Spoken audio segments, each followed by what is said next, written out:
Diabetes और cancer का epicentre बन के निकल रहा है। इस पे क्या कर, और फिर जब खर्च होता है फायदा किसका?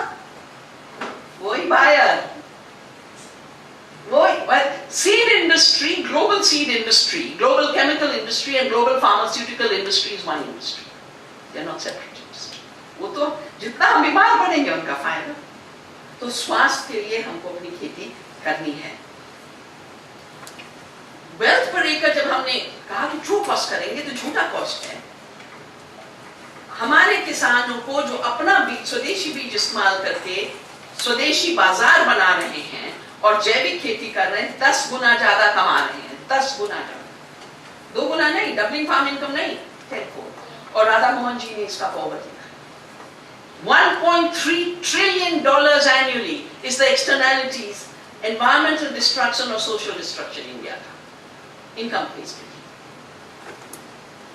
1.3 ट्रिलियन ग्लोबली देखो तो पता नहीं क्या, और उसमें हमने स्वास्थ्य जोड़ा भी नहीं था। क्लाइमेट रेसिलियंस, हमारे किसानों ने सूखा सहने वाले, अभी एक साइक्लोन चल रहा है तमिलनाडु में, 99 का सुपर साइक्लोन उड़ीसा का, हमने पुराने बीज निकाल के जो सॉल्ट टॉलरेंट थे उनको बांटा। फिर सुनामी के बाद 2 ट्रक लोड हमारे उड़ीसा के किसानों ने तमिलनाडु के किसानों को दिया। बायोडाइवर्सिटी और क्लाइमेट रेसिलियंस, हमने एक रिपोर्ट बनाई है, हमारे जो संरक्षक बीज है और पीछे बीज की चोरी। एक जीन निकाल लेते, आजकल तो जीन यहां आके निकालना भी नहीं, कंप्यूटर पे निकाल रहे हैं। सीड बैंक से थोड़े सैंपल लेके कंप्यूटर पे निकाल रहे हैं, वो डीएनए मैप करके वो सीक्वेंस लेके उसको पेटेंट कर रहे हैं। फिर वो सीक्वेंस कहीं भी दुनिया में हो उनकी है। इसीलिए ये जो केस चल रहा है 3J का बहुत जरूरी है, क्योंकि इनकी कोशिश है सीक्वेंस का पेटेंट करना, और कहते हैं फिर वो it's not a part there of, इसी का काउंटर हमें करना है, it's a part of the gene is part of a living organism, it's part of the plant. और ये जो आप कह रहे थे micro propagation, in Indian law it would be illegal totally, because a part of a plant is all excluded from patentability. Yeah? So 1500 जैव चोरी हमारे क्लाइमेट रेसिलियंस, इनके क्या गेहूं नहीं, इनके हम चावल नहीं है, चावल के पेटे, ज्वार बाजरा, क्योंकि और मौसम बदलाव में भी मेरी किताब है soil not oil, 50% green house gases उसी खेती से निकल रहे हैं जो ये कंपनियों ने बनाए, चाहे वो नाइट्रोजन ऑक्साइड हो, चाहे वो कार्बन डाइऑक्साइड हो, चाहे मीथेन, 50%। तो दिक्कत भी यही कर रहे हैं, और फिर मोनोपोली करके हमारा बीज को भी चोरी करते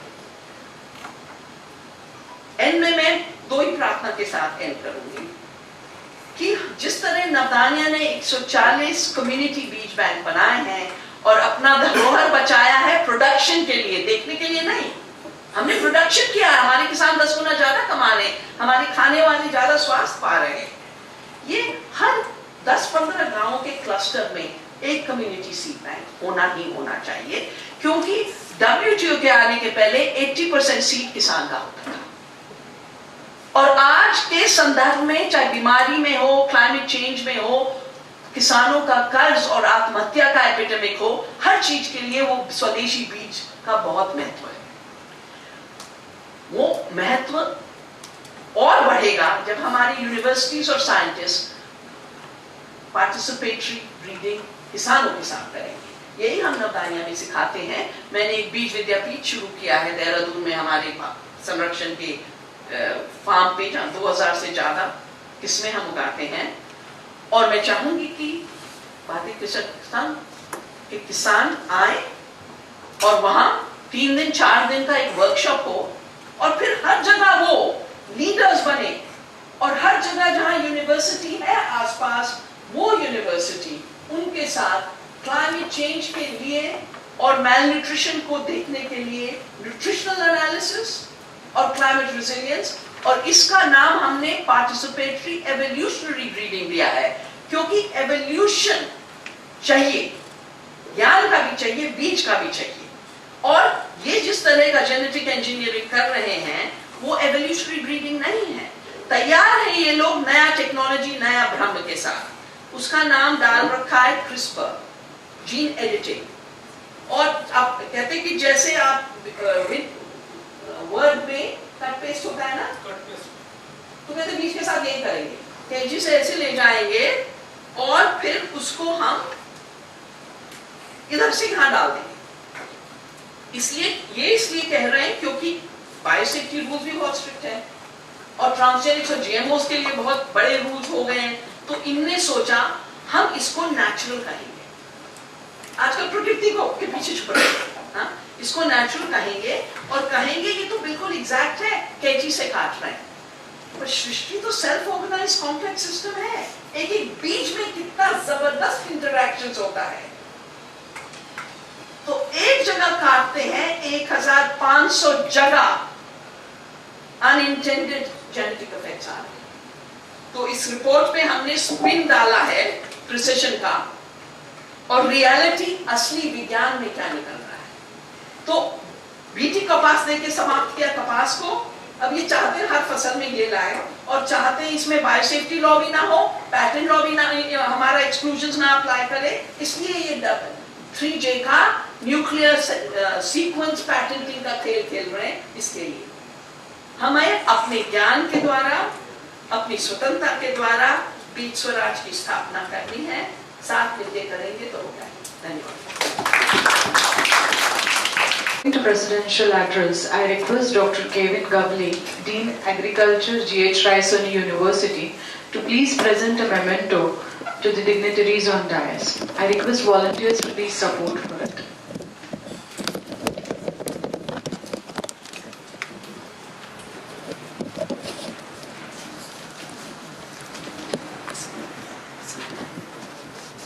I request Mr. Gavli to please present the memento to the Chief Guest, Dr. Vandana Shiva.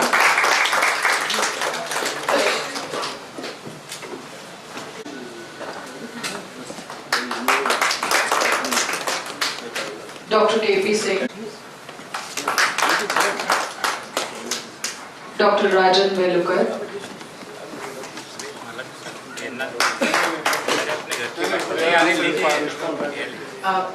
Mr. Rao, the Honorable Chief Guest of today's function, Madam Dr. Vandana Shiva, Dr. K.P. Singh, the Vice Chancellor of Chaudhary Charan Singh Haryana Agriculture University, Shri Dinesh Singh of Bharatiya Kisan Sangh, Shri Jalpat Rao, the President of BAERC, invitees and my dear friends. I don't think I have much to say here after Dr. Vandana Shiva explained about the scenario in the entire world about seeds and its related issues. I am sorry I am not very well versed with Hindi, therefore I have just started in English. I am not an agriculturist, I don't have a land. I am not even from the field of agriculture, and therefore I came here to understand the issues which our country is facing. Our university, let me just tell you in 1 minute about our university and the chancellor of this university, who has established this university in Chinwada district in a very remote village.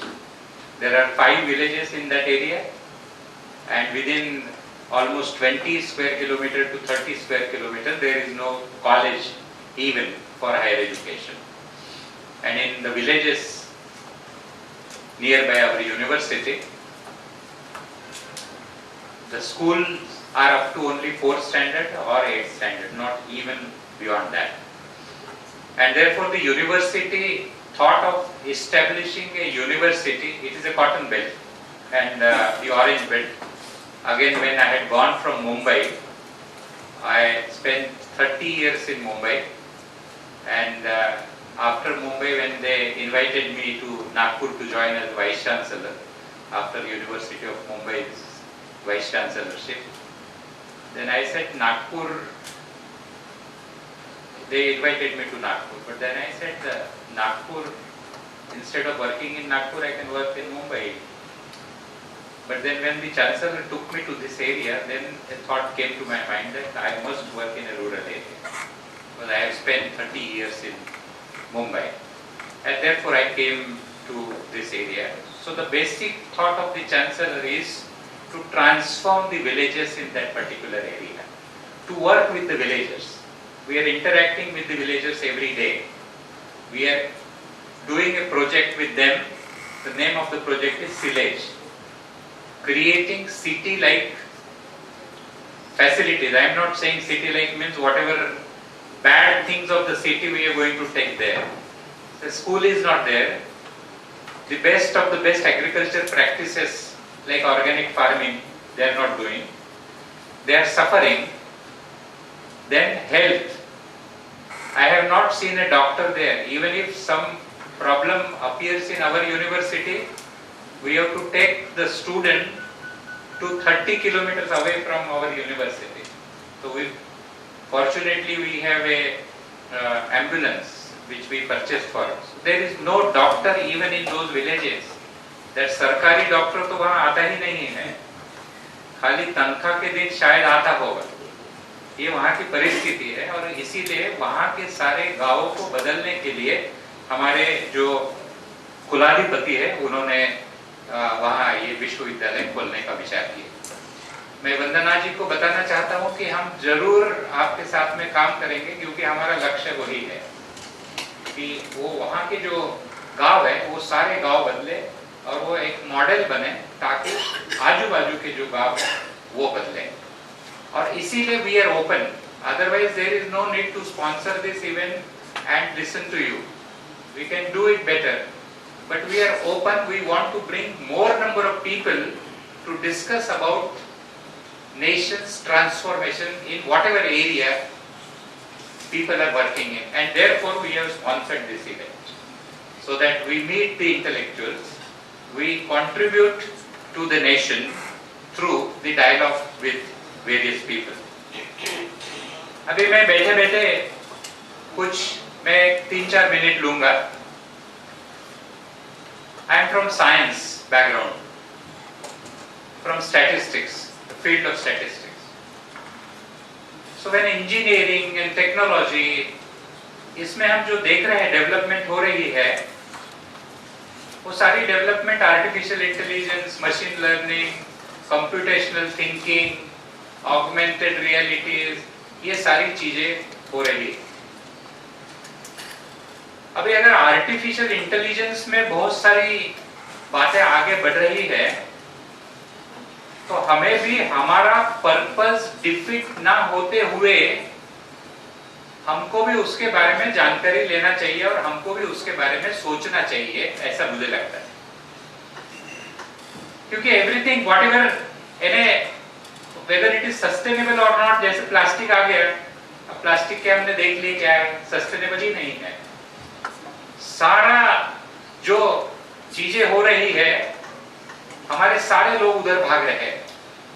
वंदना जी ने जब ये कहा कि भाई ये वसुधैव कुटुंबकम की बात हो रही है और हमने काफी सालों से इसकी बात की है और वही है. और इसीलिए ये जो पेटेंट आया, I was there in 2011 in one of the conference where they were talking about patent. I was amongst only 5 people were opposing the patent laws in 1,000 people in America. If you look at the talks which are going on in the world after 2005 or 6, what is happening because of patent? Innovations are lowering down. There is no evidence कि patent की वजह से innovation बढ़ गया, invention बढ़ गया. In fact, it is the other way around. the number of court cases which we see has increased. And more than 500 to 600 billions are spent on court cases because of these patent laws and patent fights. There is no evidence that they have created innovation. In fact, there is a statistics which shows that because of that, the competition has decreased. अपने technology के इसमें दे दिया कि Apple ने Samsung के ऊपर case कर दी, Microsoft ने उसके ऊपर कर दी, ये सारा चीज चल रहा है टेक्नोलॉजी में, वो कल हमारे बाकी चीजों में भी आएगा। किसका पेटेंट है भाई? बीच पे तो किसका पेटेंट हो सकता है? तुमने तो इस धरती पे कुछ नहीं लाया है, ना ही तुमने यूनिवर्स बनाया है, कहां से पेटेंट लाओगे? तुम्हारा खुद का क्या है? तुम्हारा खुद का कुछ भी नहीं है। तो I talked against the patent laws there. ये सारी चीजें, ये Monsanto, I don't know much, but whatever I have read and whatever I have heard, what Monsanto हमारी पूरी जमीन खराब कर दी है। अभी जमीन कौन लाएगा भाई वापस? और हमारे बच्चे बीमार हो रहे हैं। मैं भी डायबिटिक हूँ 2003 से, now I have reversed my diabetic, not by taking any medicine, not jadi booty and anything, but I have started eating only twice a day. Organic food.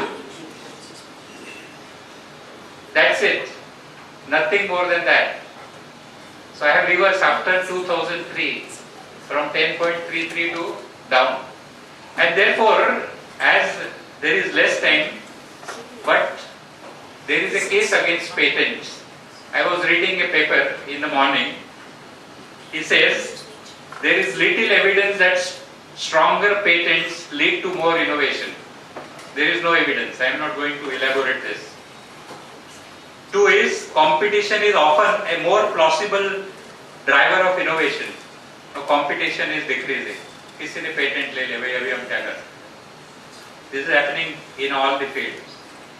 Instead, patents are often used to establish companies to maintain their position. There are, meanwhile, downsides to stronger patent laws. एक movement patent के विरोध में हमें करनी होगी। Any patent system will inevitably grow more and more restrictive over time. So while there are plenty of reasonable ways to improve the patent system, we need to work towards that. There are counter arguments to this also, but we need to understand. And this is a platform which has been provided. We wanted to provide you a platform, and therefore we have sponsored this event. When Ashutosh Murkute came to us, our Chancellor said, yes, we will go ahead. We would like to go ahead with this. And therefore, this event. And we have got support from everybody. And we would like to get a strategic document from all of you at the earliest, so that whatever we also from our end can do, we can do. ये सारी deeds और seed में खेलने के कारण जो भी हो रहा है वो हम देख रहे हैं, हमें इसको रिवर्स करना है। Lastly, I would like to say that thinking in isolation will not help. We need to think in an integrated way. Otherwise ऐसा होता है कि हम isolated way में सोचते हैं, और इसीलिए interdisciplinarity, multidisciplinarity and transdisciplinarity approach is must. We need to talk with other disciplines also. We need to work with other disciplinary institutions in India as well as outside. Otherwise हम सोचते ही नहीं है कि हमारा एग्रीकल्चर है तो हम हमारे एग्रीकल्चर यूनिवर्सिटीज में काम करेंगे और वहीं सोचेंगे।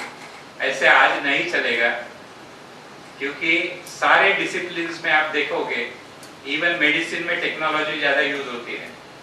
To understand the rhythm of your heart, you need to understand the chaos theory And to implement that chaos theory, you need to create a technology. Chaos theory is in mathematics, creating order in disorder. In finance, they are using principles of physics. In economics, they are using the principles of physics. So it is all interdisciplinarity, and therefore agriculture also will have to work with other disciplines. Then only we will be able to survive. Lastly, as Robert Louis Stevenson said, don't judge each day by the harvest you reap, but by the seeds that you plant. That is the message for this 2 days consultative convention. I hope you will participate fully with openness. Whatever you want to say, you must. That is our purpose. So that whatever best we can take from this 2 days National Consultative Convention. With this, I wish all of you the very best. And on behalf of the university, I must really thank Dr. Vandana Shiva for coming here and then addressing all of us. At least I have gained from your talk. I am not from agriculture, and therefore I must have gained more than what you have gained, because you all are from agriculture field. But certainly our university would like to work with you, and then as we have launched a project that is called as Silage. Anil Kakodkar and Baba Atomic Research and NEERI and everybody is involved in that. Thank you very much. In capacity of Project Head, Raisoni Group of Institutions, Nagpur, I would like to thank all the dignitaries on dais and off the dais present here at the convention. On behalf of GH Raisoni University, I would like to thank everybody present here. Would express my thank you to Mr. Sunil Raisoni, Vice Chancellor GH Raisoni University, and Dr. Rajan Velukar sir, Vice Chancellor GH Raisoni University, for providing their unconditional support for whatever the endeavors we conduct. Would like to thank Mr. Ashutosh Murkuti that he came with the proposal and provided his support, and he worked hard for this convention. All the organizations associated for this convention, the volunteers who have provided the support, and the media who will later provide the support. I would like to thank everybody here, and would never forget to thank Dr. N.S. Rathore that he provided his support always for all the endeavors that we have proposed him and asked for the support for him. Thank you all, thank you so much. We'll request all to please proceed for the high tea, and after that we will start a session with... जैसा कि आपको सबको विदित है कि total हमारे 3 सत्र है। ये पहला जो सत्र है, जैसे इनॉग्रेशन में बताया था कि एक प्रथम व्यक्ति जो है वो लीड के तौर पे यानी विषय रखने के लिए चालू करेंगे, 10 मिनट तक उनका भाषण रहेगा। उसके बाद जो भी विचार अपने रखना चाहते हैं वो पॉइंट वाइज 2 मिनट में अपनी जगह से ही रखेंगे, और ऐसा हमें करना पड़ेगा। हमारे आज के सत्र के लिए हमारे एग्रीकल्चर कमिश्नर डॉक्टर एस के मल्होत्रा जी हमें यहाँ पे उपस्थित हुए हमारे साथ में। मैं उनको रिक्वेस्ट करूँगा कि साहब मंच पे आए एज ए चेयरमैन। से भी रिक्वेस्ट करूँगा इस सेशन को को शेयर करें। टाइम का थोड़ा सा कंस्ट्रेंट है और हमको सबके विचार सुनने हैं। हमारे अध्यक्ष महोदय इस विषय के तज्ञ हैं। साहब का काफी लंबा एक्सपीरियंस हॉर्टिकल्चर में रहा है, वो एडीजी के तौर पे भी काम कर रहे थे, तो उनको आईसीआर का, मिनिस्ट्री का, हॉर्टिकल्चर कमिश्नर भी रहे, काफी तगड़ा अनुभव है। तो हमारा जो भी कुछ कॉन्फ्लिक्ट्स होंगे इंटरेस्ट वो अच्छे से हैंडल कर पाएंगे, पूरा विश्वास है। और हमारे आज के जो प्रमुख वक्ता है डॉक्टर सैदास जी, ये मेज में इनका काफी अच्छा काम रहा है। और मेज हमारे भारत का ऐसा एक क्रॉप है कि जो सारे देशों में होता है, और पैराडाइम शिफ्ट जिसको बोलते हैं, यानी देसी मेज से लेकर तो स्ट्रीट फार्म तक अलग अलग वैरायटीज में इनका डिस्ट्रीब्यूशन है। तो दास साहब का भी काफी अच्छा कंट्रीब्यूशन रहा है। हमारे को चेयरमैन प्रदेश जी है, उपलब्धि है ग्रामोद्योग में, इनका भी एग्रीकल्चर में काफ़ी रुचि और ग्रामोद्योग में इनका काफ़ी सक्रिय सहभाग है। तो हमने ऐसे कुछ एक्सपर्ट चुने हैं कि ताकि पूरा ओवरऑल पिक्चर हमारे पास है। मैं पहले तो हमारे अध्यक्ष महोदय का स्वागत करूंगा पुष्पगुच्छ देके।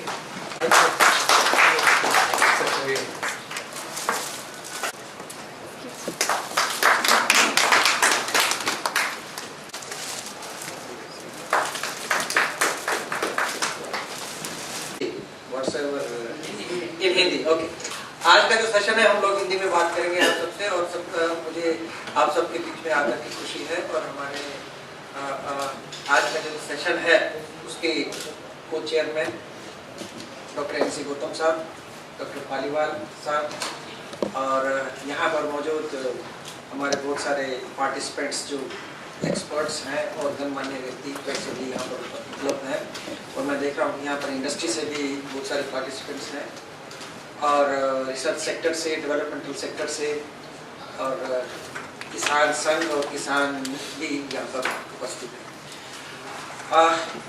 आप सब जानते हैं कि ये जो सेशन है बहुत ही इम्पोर्टेंट सेशन है, और ये सेशन एक प्रकार से बीज की उपलब्धता से संबंधित है। तो सबसे पहले जो है बीज की उपलब्धता की बात हम इसलिए करते हैं और उसको इंश्योर करते हैं कि अगर हमारा जो बेसिक इनपुट है वही अगर सही मायने में उपलब्ध नहीं होगा, समय पर उपलब्ध नहीं होगा और सही किस्मों का उपलब्ध नहीं होगा, तो भारत सरकार की जितनी भी योजनाएं हैं उनका जो है एक प्रकार से कार्यान्वयन सही ढंग से नहीं हो पाएगा।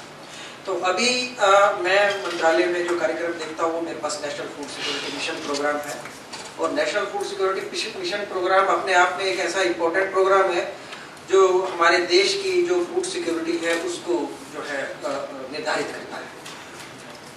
तो इस national food security mission programme को जब हम लोग डिस्कस करते हैं कि हम इसको पूरे कंट्री में कैसे इम्प्लीमेंट करें, तो इसमें हम लोगों ने इसको दो भागों में बांटा हुआ है, जिसमें हम कहते हैं कि एक हमारा रबी का सीजन है, एक हमारा खरीफ का सीजन है। वैसे बीच में हमारा जायद समर भी आ जाता है, लेकिन मुख्य रूप से जो है दो सीजन ही है हमारे, जिनको हम लोग लेकर के चलते हैं।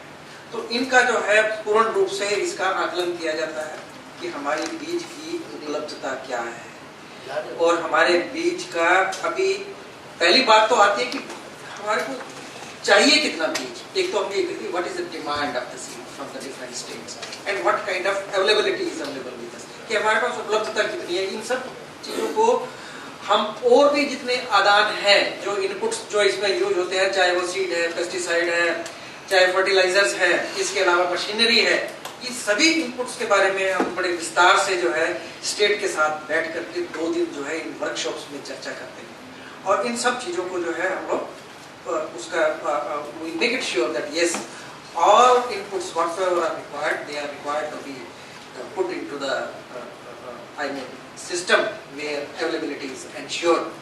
So we have a seed rolling plan. Seed rolling plan exists in the country, and I will not much speak about that. But before that, I would like to give just set the tone before we start the discussion related to this session. तो अभी आप मोटे तौर पर देखेंगे कि बीज की जो उपलब्धता है वो आती कहाँ से है, 2 तरीके से। आप देखोगे कि पहला एक पार्ट आता है जिसको हम कहते हैं कि हमारा पब्लिक सेक्टर, दूसरा पार्ट आता है प्राइवेट सेक्टर। तो इसकी जो उपलब्धता है, जो हमारे मोटे अनाज हैं और दूसरे अनाज हैं, ओके, जो हम लोग खजाने से सीधा जो जुड़े हुए हैं, फूड प्रोडक्शन, फूड ग्रेन्स मैं कहूँगा, फूड ग्रेन्स, पल्सेस, उसमें सभी आ जाते हैं। तो इसका जो है 50% जितने हमारे को बीज की जरूरत पड़ती है वो हम government sector, I mean public sector इसको पूरा करता है, जिसमें हमारे राज्य सरकारें भी आती है, स्टेट एग्रीकल्चर यूनिवर्सिटी भी आती है, ICR इंस्टीट्यूशंस भी आते हैं, और जो सीड का हमारा एक मैकेनिज्म है जिसमें NSC भी है और इस तरह की बहुत ही स्टेट सीड कॉर्पोरेशंस भी हैं।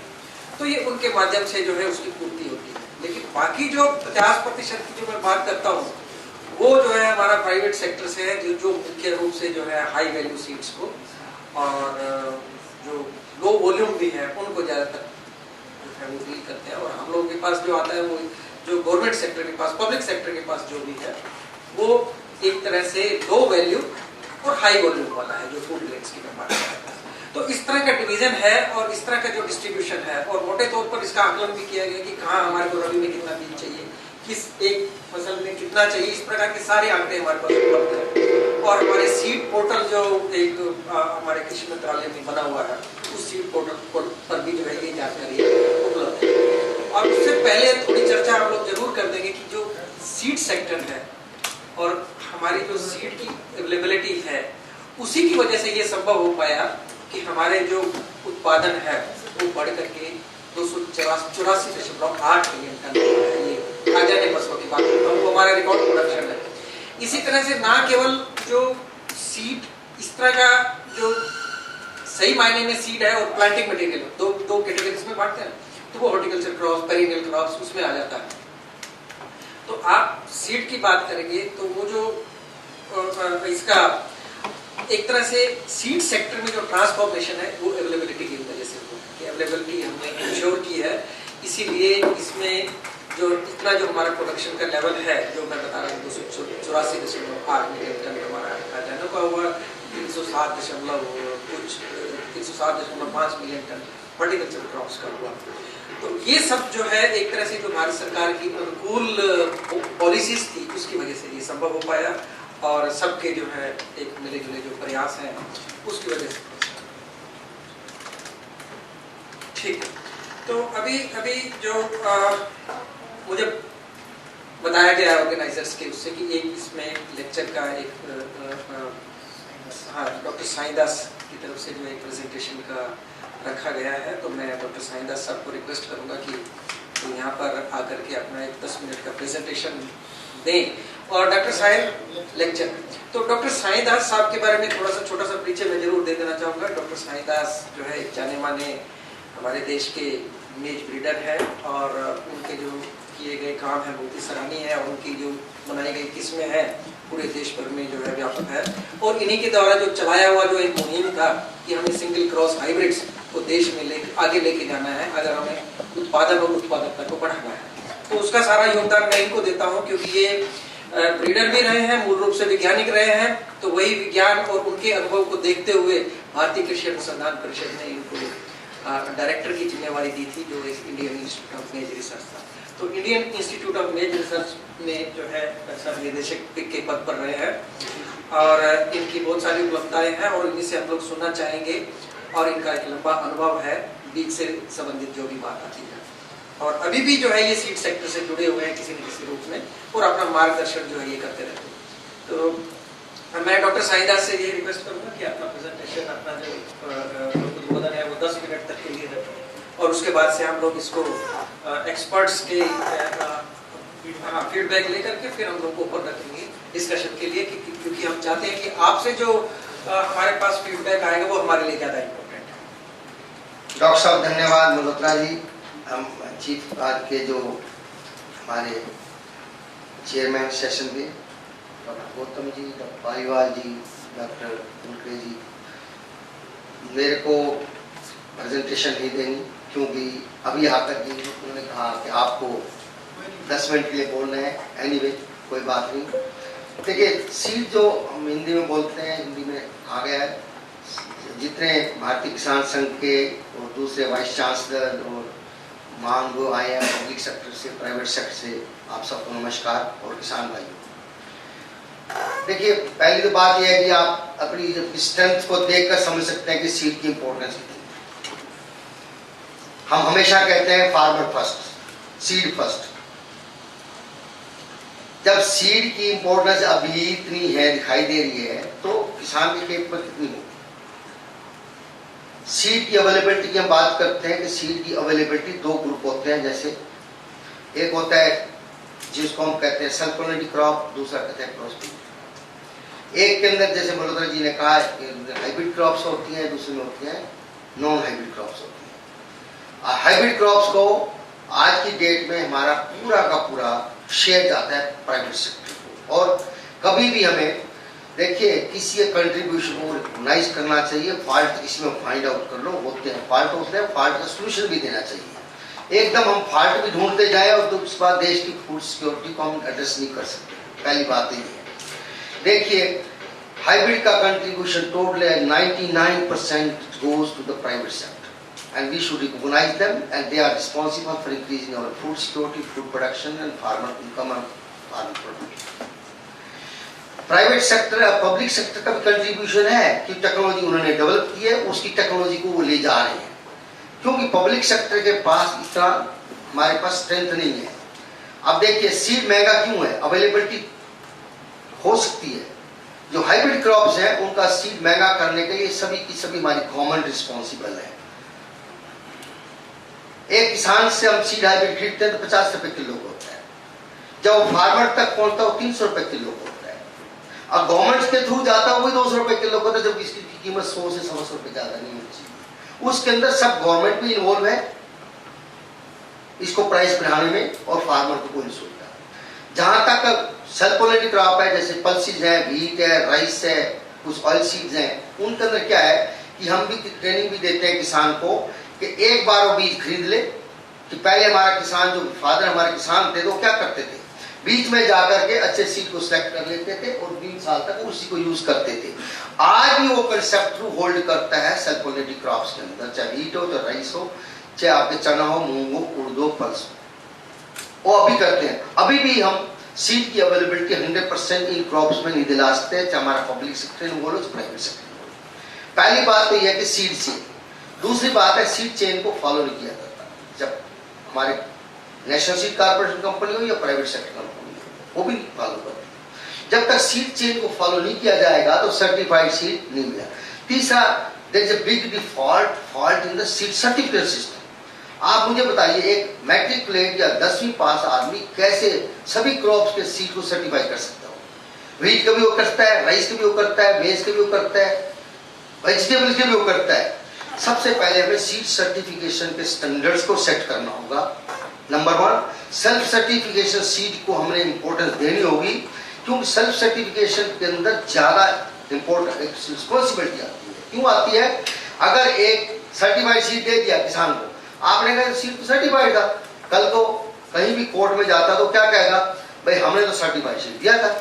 अब इस किसान ने उसके अंदर 10 लाख पोस्ट से टेक्नोलॉजी रोपने की हो, इसे टाइम पर सोई ना किया हो, इसके नाम से बिजाई की हो, पानी लगाओ, अगर जब हम उसको सेल्फ सर्टिफाइड सीड देते हैं तो उसको जो है ना, तो पूरी एक जो भी देता है वो किसान जब लगाएगा तो वो देखेगा भाई सीड अच्छी क्वालिटी का है। एक साइकोलॉजिकल भी होता है, साइकोलॉजिकल भी किसान को प्रिपेयर होना पड़ता है। तीसरा ये है कि सीड की अवेलेबिलिटी टाइम पे काफी नहीं होती। सीड कब मिलता है? गवर्नमेंट सेक्टर का भी कभी किसका भी हो, तब मिलता है जब सोइंग स्टार्ट हो जाती है। उसका रीजन यही है कि सीड प्रोक्योरमेंट के बहुत इश्यू है। हमारा सीड का आज भी सीड स्टैंडर्ड कब के बने हुए हैं? अंग्रेजों के टाइम के बने हुए हैं। उनका सीड का अमेरिकन स्टैंडर्ड के हैं, बोरोड है। Total seed certificate standards are borrowed, they are not made in India. India की स्टोरेज कंडीशन कैसी है आपको पता है? इंडिया का इंफ्रास्ट्रक्चर कैसे है आपको पता है? आपके सीड स्टैंडर्ड इतने हैं कि हमारा कई बार सीड प्रोड्यूस भी उसको हमको रिजेक्ट करना पड़ता है। क्यों नहीं हम उस सीड को ऐसे तरीके से इंफ्रास्ट्रक्चर क्रिएट करें ताकि कोल्ड स्टोरेज क्रिएट करें। और दूसरा GOD test, grower test old story है। जब आप बताइए, जब सीड आपने प्रोड्यूस किया, अब 1 साल उसको रखोगे तो उसकी विगर और वाइबल के जर्मिनेशन लूज होगा कि नहीं होगा? और you should have the condition where you can maintain the same vigour, germination and its viability. आप वाइबिलिटी मेंटेन करिए, आपके पास कुछ नहीं है। आप सीड प्रोड्यूस कर रहे हैं आंध्रा के अंदर, और सीड आते आते बरसात होगी, कुछ हो गया और फार्मर को देना अपने नॉर्थ में। तो इसलिए मेरा ये है कि सीड अवेलेबिलिटी के लिए सीड का इंफ्रास्ट्रक्चर इंपॉर्टेंट है, सीड सर्टिफिकेट स्टैंडर्ड के अमेंडमेंट जरूरी है, और सीड जो है किसानों को सेल्फ पोलिनेटेड क्रॉप का अवेलेबल होने के लिए सीड चेन को फॉलो करना जरूरी है। और मैं चंद सब बातों का, I could have made the presentation had I been asked on each point and well elaboration. Thank you very much. As has mentioned that seed chain is not followed, but really we need to look into. But seed chain is already in place.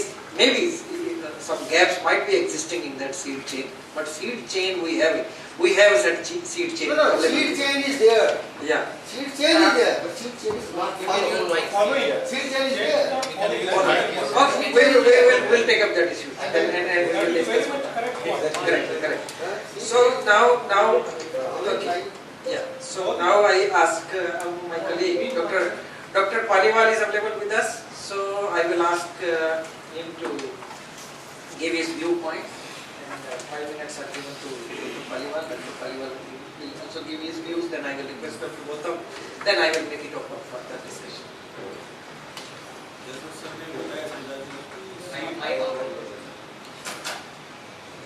ये जो समस्या बताई, ये सारी states में समस्या ये है कि अब बहुत जगह जो कुछ स्टेट्स आइडेंटिफाइड हो गए, इसके अलावा तो बहुत बड़े प्रोडक्शन चेन में है जो स्टेट्स, परंतु उनके पास सीड इंफ्रास्ट्रक्चर नहीं है। ये बात सही है कि हमारे पास फूड ग्रेन को स्टोर करने के इंफ्रास्ट्रक्चर है और उन्हीं को हम साइमल्टेनियसली काम ले रहे हैं। ये हमारे RSWCC है या जो वेयर हाउस कॉर्पोरेशन में उनको ले रहे हैं, वो आपके हिसाब से और सीड चेन के हिसाब से और जो सीड स्टैंडर्ड्स हैं जिनकी वाइबिलिटी और वाइबिलिटी को मेंटेन कर ले, उनकी स्थितियाँ उन स्टोरेज की विद इन स्टोरेज स्ट्रक्चर्स की स्थितियाँ वो नहीं है। ये आपका कहना बिल्कुल सही है कि हमको राज्य स्तर पे इनकी पॉलिसीज बनाए।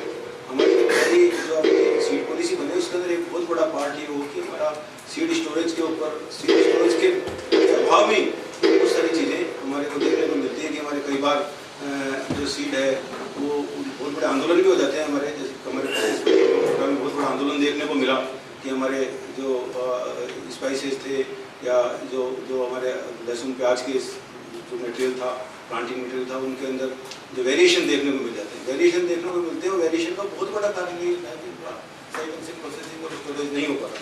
तो सीड का जो पार्ट फर्स्ट है सीड प्रोडक्शन, यहाँ तक बिल्कुल ठीक बात है, बहुत बड़ा हमारा कंट्रीब्यूशन है प्राइवेट सेक्टर और जो स्टेट सेक्टर है वो सब बहुत अच्छे तरीके से करते हैं। परंतु पार्ट सेकेंड ये बहुत बड़ा लैकिंग है, जिसके अंदर गवर्नमेंट पॉलिसीज भी बहुत बड़ी रोल अदा कर सकती हैं और हमारे जो सेक्टर है दूसरे जो इसके लिए रेस्पॉन्सिबल है, जो पॉलिसी मेकर्स हैं या जो हमारे जो प्राइवेट एंटरप्रेन्योर्स हैं, PPP मोड का भी बहुत सख्त आवश्यकता है। पिछले बार एक पॉलिसी डिसीजन हुआ राजस्थान के अंदर कि अपन सीड स्टोरेज PPP मोड पे करवाएं, तो भी गवर्नमेंट के लिए पॉसिबल नहीं हो पा रहा था कि वो एज सच इस तरीके के स्ट्रक्चर बहुत कम समय में कर दें।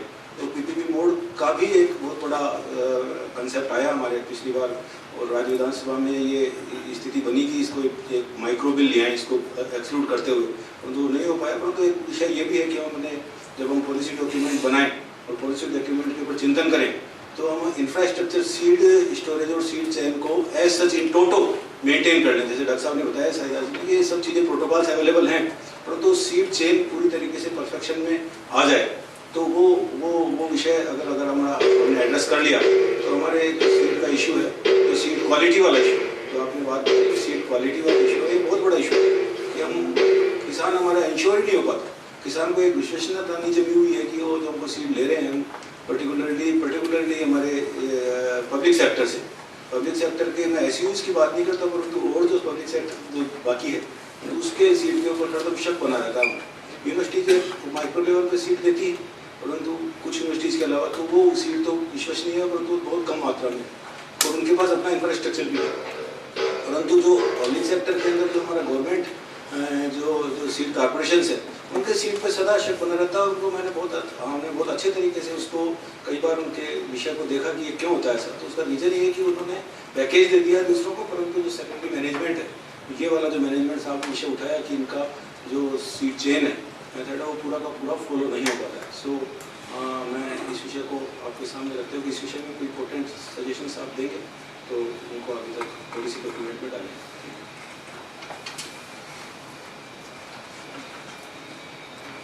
Thank you, Dr. Paliwal, for your comments and suggestions. So now I request Dr. N.C. Gautam. Dr.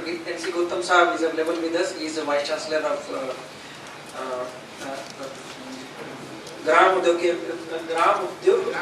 ग्रामोदय विश्वविद्यालय चित्रकूट। तो डॉक्टर साहब जो है अपने आप में he is a specialist in the case in the field of vegetable crops. He is a famous vegetable breeder and he has developed several varieties and he has provided leadership in augmenting the seeds, particularly these vegetable crops in the arid ecosystem in that region where he is posted, and a very good seed program is also was started, I think, in the recent past, particularly the seed hub program and our other programs have been started. So I request Dr. N.C. Gautam Sahab to give his views about the seed availability, seed production system, whatsoever we have in the country.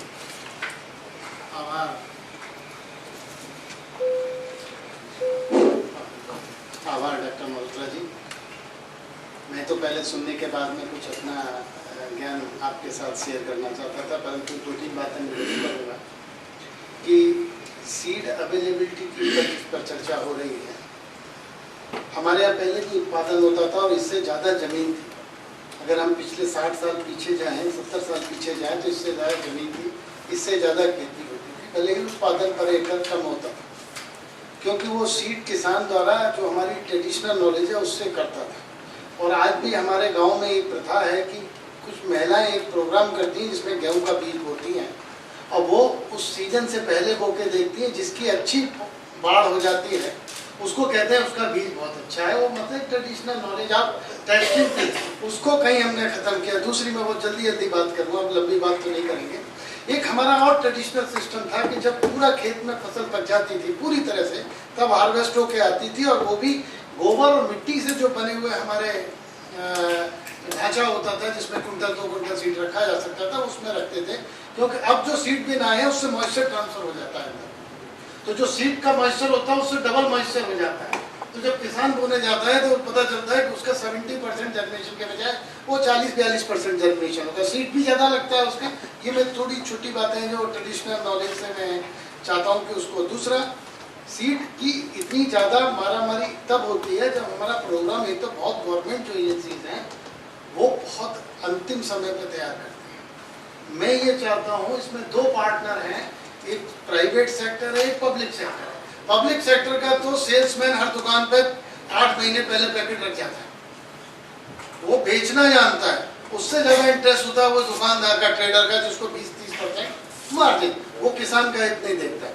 हमको चाहिए जो हमारी existing varieties हैं, जो चल रही हैं, प्रचलित हैं, जो प्रमाणित हैं, किसान उसमें ज़्यादा उनको समस्या नहीं है। ठीक है, थोड़ा प्रोडक्शन कम है, मैं अभी हाइब्रिड में बाद में आएंगे, उसको पहले बुवाई से 3 महीने पहले सरकारी एजेंसियां ये सुनिश्चित कर लें कि हमारी किस क्षेत्र में कौन सा जोन है जहां हमको ये वैरायटी देनी है। हर वैरायटी हर जगह नहीं चल रही, पर वो एक ही सीड आता है केंद्र से, NSC या जो भी हो, वो पूरे बांटना ही बांटना है उसको।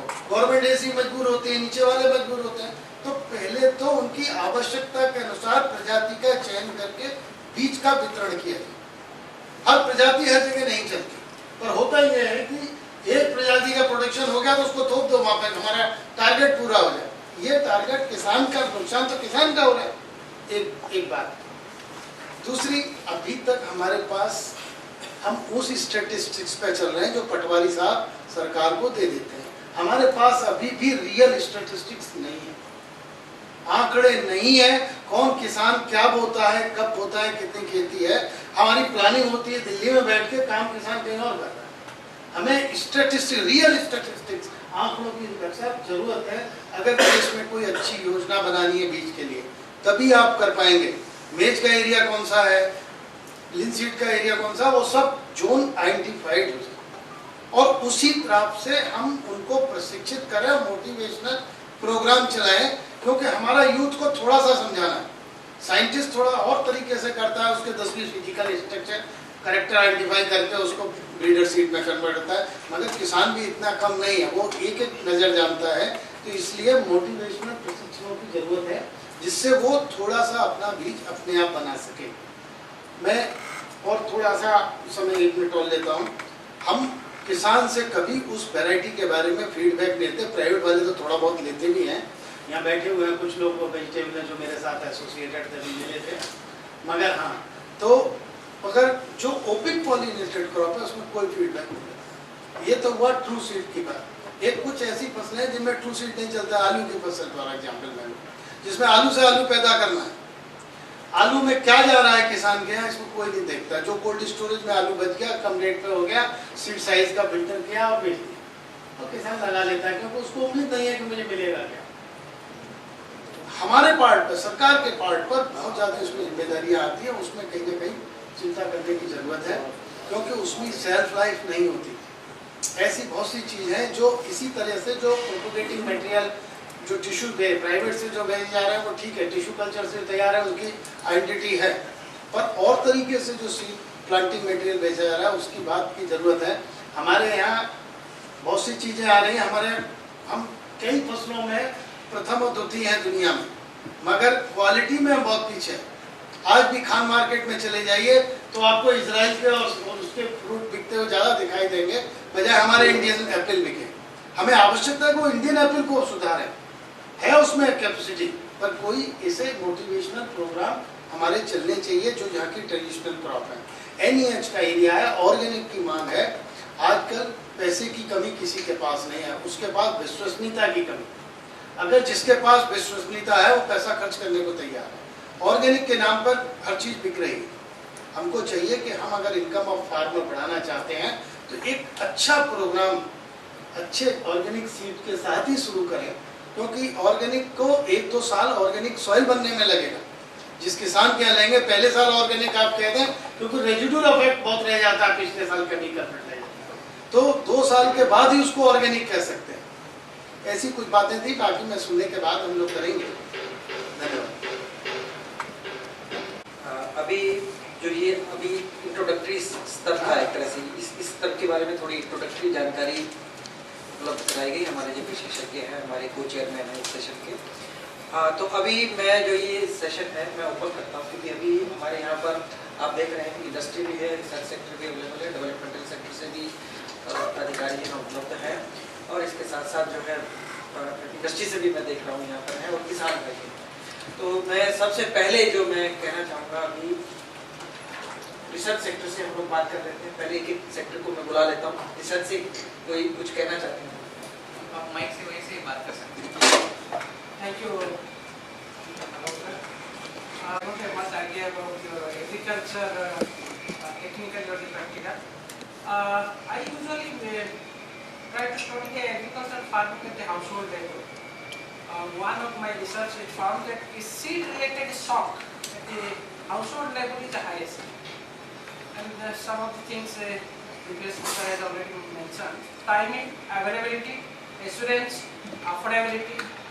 These are the major issues farmers are facing, and the seed-related problems which converted into the vulnerability of shock at a household level has been increasing substantially over the years. Despite of we have national seed corporation, private sector, state level, and all these, and the farmers are really desperate to find any seeds because sowing season is delayed.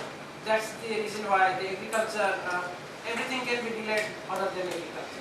Appropriately meets the current scenario. Third thing is that suggestion is that when I take my study with the farming household and around 6 states, what they are saying that seed availability is there. What's about the quality?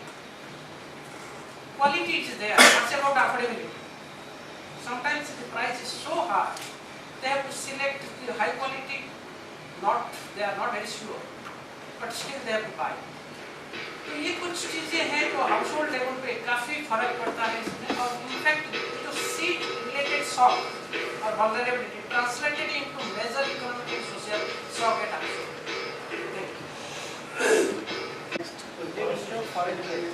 Research sector, I just first introduce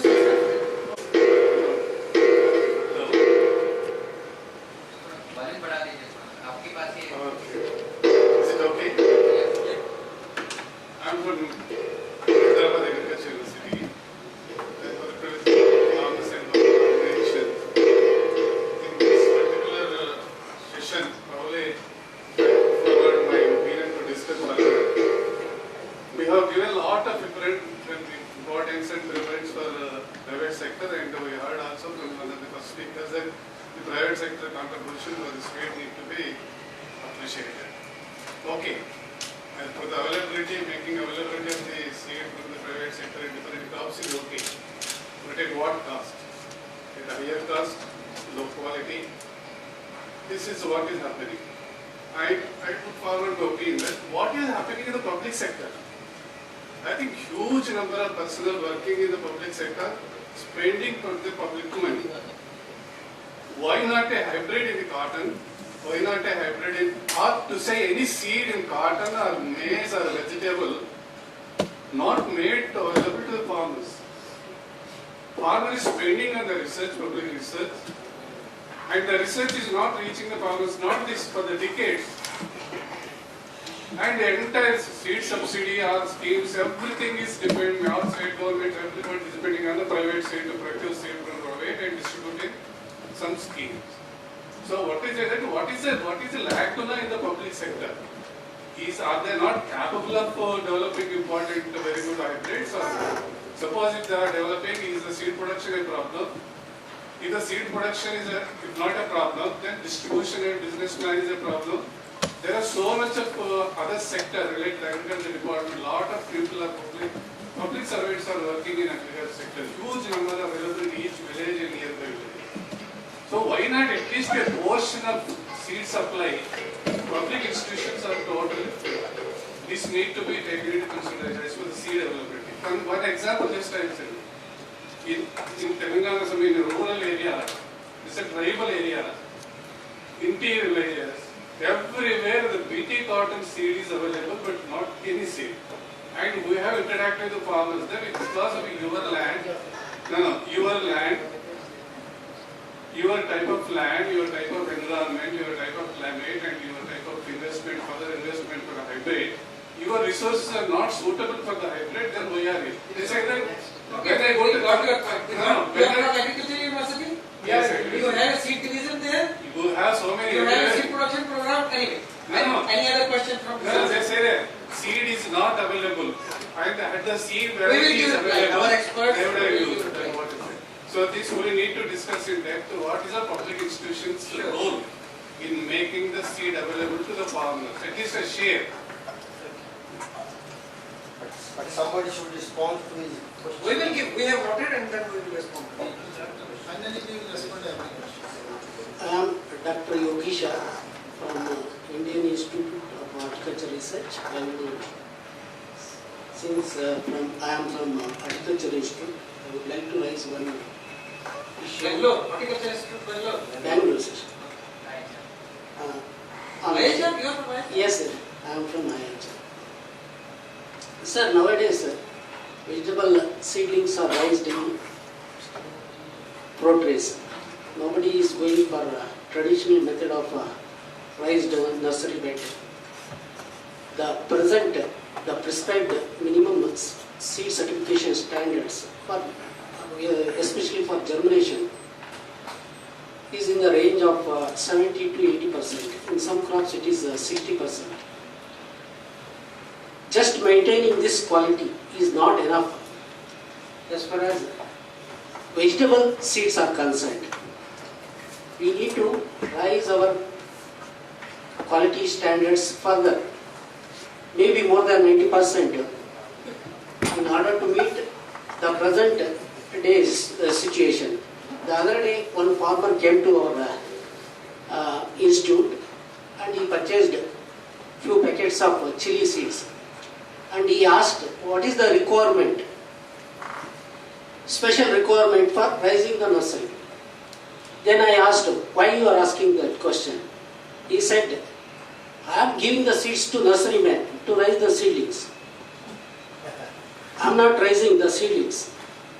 So the present, the seed standards, what we have in the Indian minimum seed certification, I think it is not sufficient as far as vegetable seeds are concerned. That is my point.